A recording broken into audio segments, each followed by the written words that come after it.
네, 안녕하세요. 10월 10일 종목진단 방송을 시작하도록 하겠습니다. 예, 연휴 대체 공휴일인데 잘 쉬고 계시는지 모르겠습니다. 지난주 금요일 뉴욕 증시가 좀 많이 내렸어요. 뉴욕 증시가 많이 내리면서 좀 심리적으로 좀 불안하겠죠. 지난 금요일 뉴욕 증시가 내린 이유가 실업률이 사상 최저로 떨어졌다 해서 기준금리 인상 기조를 계속 유지할 거라는 우려 때문에 내렸습니다. 이제 이런 경우는 호재가 악재로 작용하는 거잖아요. 실업률이 줄어든다고 경기에 좋은 건데, 그러면 인플레이션이 잡히지 않으니까 기준금리 인상을 이대로 자이언트 스텝을 이어갈 것이다, 이런 우려감에 내린 거죠. 이런 경우 좀 지난 몇 번의 선례를 볼 때 일회성으로 그쳤어요, 이 하락이. 근데 좀 아쉬운 거는 오늘 뉴욕 증시가 콜롬비아 데이로 휴장이에요. 콜롬비아 데이로 휴장만 아니었다면, 오늘 뉴욕 증시 열렸다면 일회성으로 그치니까 오늘 상승하면 내일 우리 증시는 큰 영향이 없을 수 있었는데, 오늘 콜롬비아 데이로 휴장이어서 그 부분이 조금 아쉽습니다.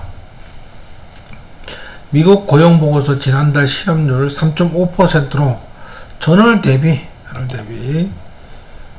0.2% 낮다. 전월 대비 0.2% 낮다. 개장 전 나온 미 고용보고서 지난달 실업률 3.5%까지 떨어지며 전월보다 0.2%포인트 낮아. 코로나19 팬데믹 직전 기록한 50년 만에 최저치와 비슷한 사실상 완전 고용. 이거 좋은 거잖아요, 그죠? 임금 상승 속도 지난달 시간당 평균 임금 전년 동월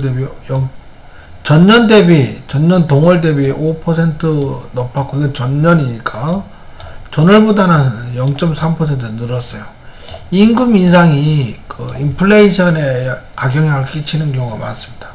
이제 완전 고용이 이어지면 사람이 부족하잖아요. 사람이 부족하면 임금이 늘어나겠죠. 이 부분이 경기 면에서는 최고로 좋은 건데, 인플레이션을 잡는 데는 나쁘다는 거지. 시장 전망치보다 낮았지만 인플레이션을 자극할 수 있는 수준이다. 연준의 11월 3일 4일 열리잖아요. FOMC가요.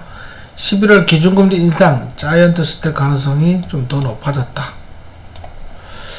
미국 2년물 국채 금리가 장중 4.3%. 2년물은 이제 금리의 연준의 정책, 금리 이런 거 직접적으로 움직이는 게 2년물이고요. 10년은 기간이니까 좀 늦게 움직이죠. 2년물이 4.3% 오르고 10년물 국채 금리는 3.9%까지 올랐다. 이렇게 되면 이제 11월 기준금리는 0.75%포인트 인상은 기정사실화 돼 있는데, 이거 시장 다 알아. 다 알고 있는 내용이라고. 새삼스럽게 툭 튀어나온 게 아니라고요. 자, 달러 인덱스가 장중 112까지 오르면서, 이러면 이제 내일 우리 환율이 또 오를 가능성도 없지 않아 있죠. 거기다가 이제 오페크 플러스에서 역대급 감산으로 국제유가가 5거래일 동안 올라서 90달러로 넘어섰어요. 92.64달러. 요것도 조금 좋지 않게 영향을 끼쳤어요. 하지만 대외적으로는 이제 유엔에서도 금리 인상 멈추라고 경고하고 여러 곳에서 멈추라고 얘기가 나와요. 근데 미국 연준은 미국 경제가 우선이라고 얘기하는데, 지들만 좋아. 지금 나쁘지도 않아. 만약의 경우를 대비해서 인플레이션 잡겠다고 하는 거지, 현재 상태는 미국 자체의 경기는 좋죠. 전혀 나쁘지 않아요. 이 애들뿐만 아니고 유엔뿐만 아니고 이제 캐시우드라든지 일론 머스크도 기준금리를 인상을 멈춰라. 기업들이 위기에 빠질 수도 있죠, 그렇게 계속 올리면. 근데 이제 연준 인사들은 조기금리 인하 가능성을 일축했다. 4.5%까지 올려야 된다. 이대로 가면 연말까지, 그죠? 4.4%까지 오를 수 있어요. 자이언트 12월에도 0.75%로 올린다면 4.2%인가 뭐 그래요. 12월 2일 3일 열리네요. FOMC가 2일 3일 열리고 여기서 0.75% 인상 가능성이 월등히 높아졌어요. 이제 그러면 11월 달에 3.75에서 4%대 지난번에 9월 달에 올리면서 지금 현재 3.0에서 3.25%거든요 11월 달에 3.75에서 4.0대 만약에 0.5% 올린다면 3.5에서 3.75%가 되지만 지금 분위기는 이 분위기야. 12월 달에 12월 14일 15일 열릴 예정인데 12월 달에 0.5%를 올리면 4.25에서 4.5 12월 달마저도 0.75까지 올린다면 4.5에서 4.75가 되는 거죠. 4.5에서 4.75가 되는 거지. 그러면 이제 이게 연준에 원하는 목표치까지 올라갔다는 얘기인 거죠. 올해 안 기준금리 4.4%까지 달성할 가능성은 뭐 있어요. 하지만 이건 중요한 게 아니야. 이거보다 더 중요한 건 뭐예요? 최종 금리 수준. 금리 최종 수준인 터미널 금리가 정해져야 돼. 빨리. 자, 기준금리를 올리지만 우리 얼마까지만 올릴 거야. 이게 정해져야 돼. 이게 정해지지 않으면 시장은 불안해. 이게 정해지면 그때부터 정신은 강하게 급반등할 수 있습니다. 그런데 역대로 보면 월난점도 그렇고 9.12 테러도 그렇고 핵실험도 그렇고 뭐 그래서 테러나 핵실험 등은 일회성 악재에 그칠 가능성이 많아요. 물론 이제 핵무기를 막 서로 치고받고 던지면 그때는 뭐 인류가 멸망하는 거니까 그거는 고려하지 말자는 거지.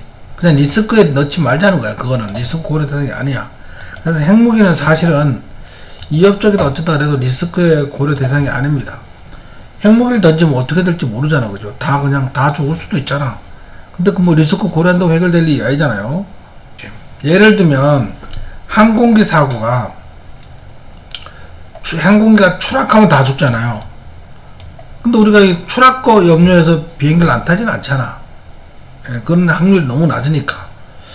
그거 같은 거죠. 그래서 요거는 뭐 큰 위협이 되지 않습니다. 요 부분은. 자, 산유국이 11월부터 하루 200만 배럴 감산하겠다 그래서 이거는 뭐 오페크 빼고 다 죽어라 뭐 이런 얘기. 국제유가가 근데 우리가 이제 130달러까지 경험했잖아요. 근데 다시 70달러대까지 내려왔다가 90달러대로 올라왔어. 우리나라 같이 에너지를 전부 수입해서 쓰는 나라들 같으면 굉장히 어렵죠. 런던에는 10월 4일 4.14% 상승, 10월 5일 6% 급등, 10월 6일 6% 급등, 10월 7일 2.6% 급등, 10월 8일 4.14% 급등. 유럽은 정말로 다 죽어가고 있어.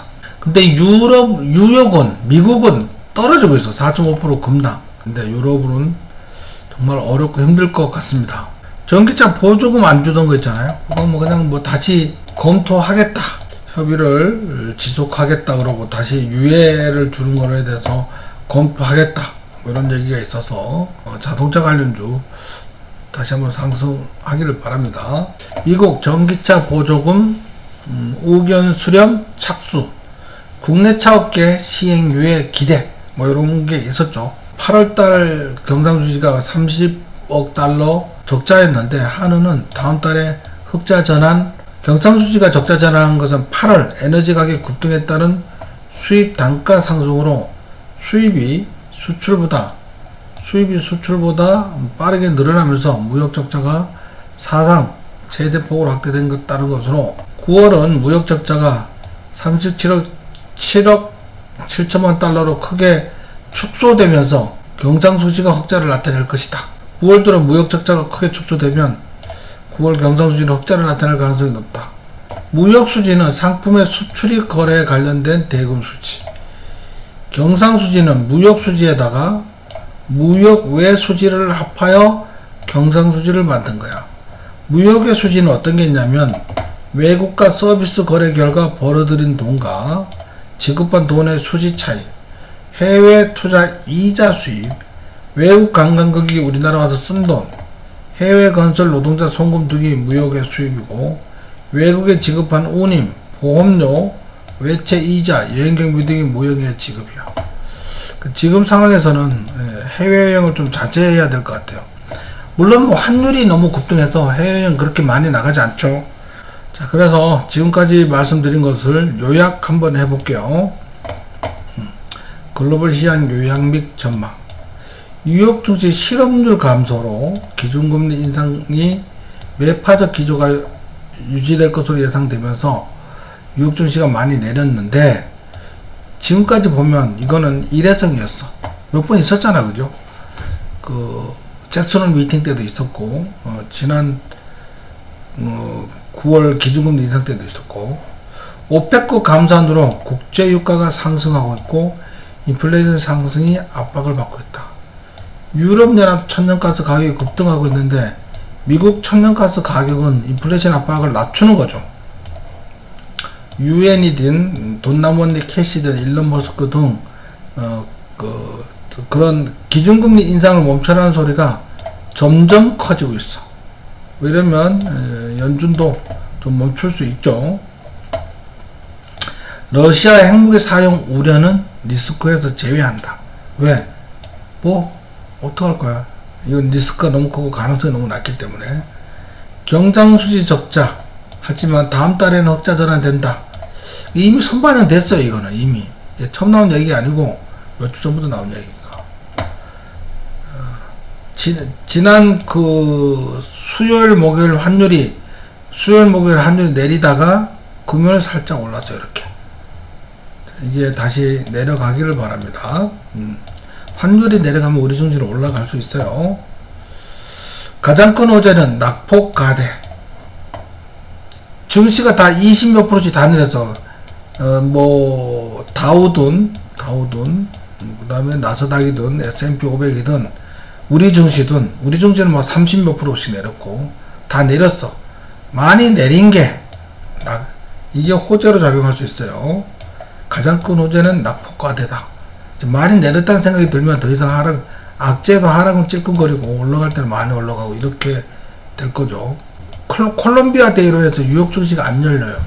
뉴욕 증시가 열렸으면, 만약에 이게 일회성 악재로 때문에 지난 금요일 내렸으니까 오늘 상승하면 우리 증시는 내일 약보합에서 상승 출발할 수 있었는데, 문제는 콜롬비아 데이로 미국 증시가 휴장되면서 내일 우리 증시가 하락 출발 예상됩니다. 하락 출발되면서 다시 플러스 전환되기를 기대해 봅니다. 10월 시작돼서 출발은 좋았어요.